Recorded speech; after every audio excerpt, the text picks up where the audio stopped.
Recently, a coalition of farmers and politicians have engaged in highly visible protests to draw attention to the plight of valley farmers and agricultural communities starving for water. In Sacramento, there are at least 16 major bills that are being considered to address the problems associated with this, our third year of drought. And while the state has traditionally been able to engineer its way out of water shortages with high-dollar fixes, the current fiscal crisis has caused California to take that option off the table. State Senator Dave Cogdill, former Senate Minority Leader, was recently asked what the state can do immediately to address the current water crisis here in the Valley.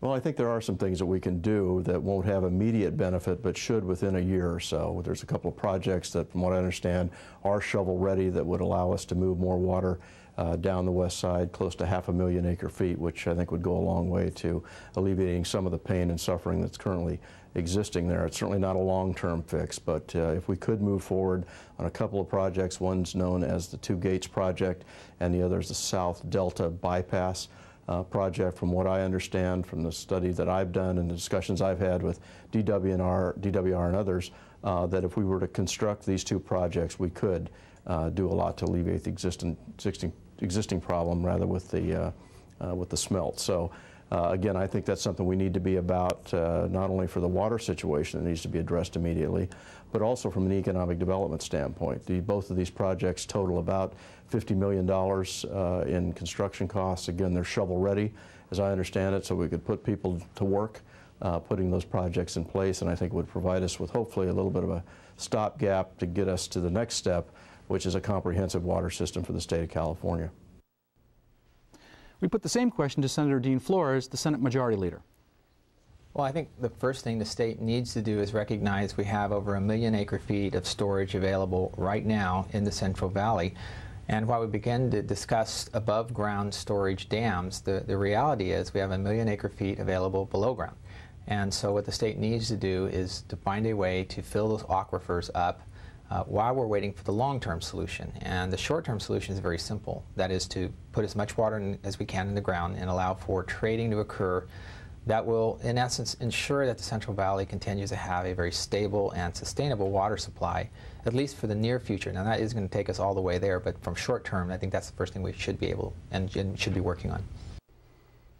Well, Tom, what do you think of Senator Cogdill's and Senator Flores' proposals? Well, Senator Cogdill has identified a number of projects that have the potential of improving water supply in the near term. The Two Gates project and the South Delta Bypass project certainly have the potential of eliminating some of the conflict that exists between efforts to move water through the Delta and efforts to protect fish from the operation of the Central Valley Project and State Water Project pumping plants in the South Delta.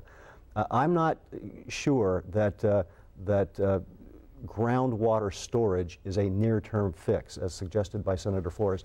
Conjunctive use is certainly an important tool. Can you explain conjunctive use? Conjunctive use is using surface water when it's plentiful and using groundwater when surface water isn't plentiful, and allowing the groundwater basin to recover or to store water in the groundwater basin for future dry periods when surface water is plentiful. But unless we're able to move water from where it exists to where the demand exists, we can't implement conjunctive use programs.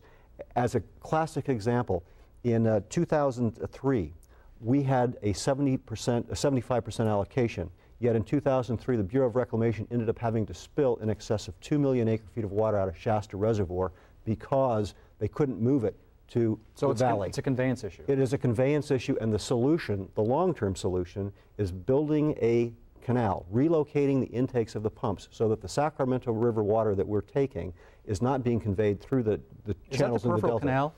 Is that the peripheral canal? It's you can call it whatever you like, the peripheral canal, isolated conveyance. It is moving our intakes. We have been told that the location of our intakes creates conflict between efforts to protect endangered species and efforts to move water.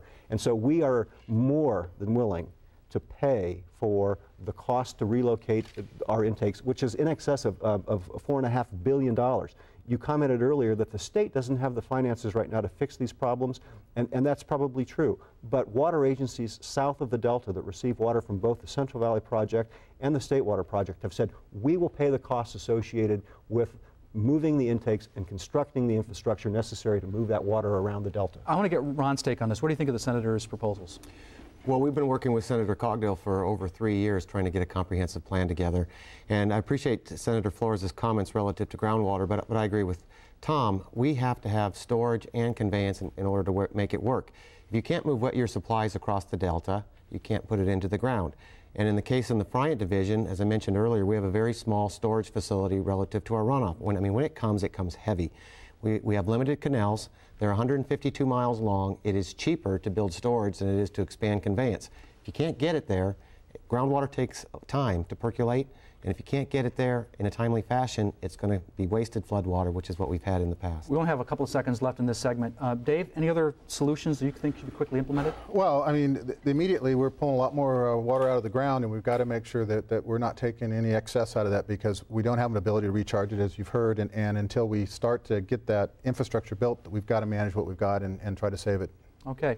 Well, when we come back, we'll discuss some of the comprehensive proposals being offered to address the state's long-term water needs. This is the Maddy Report.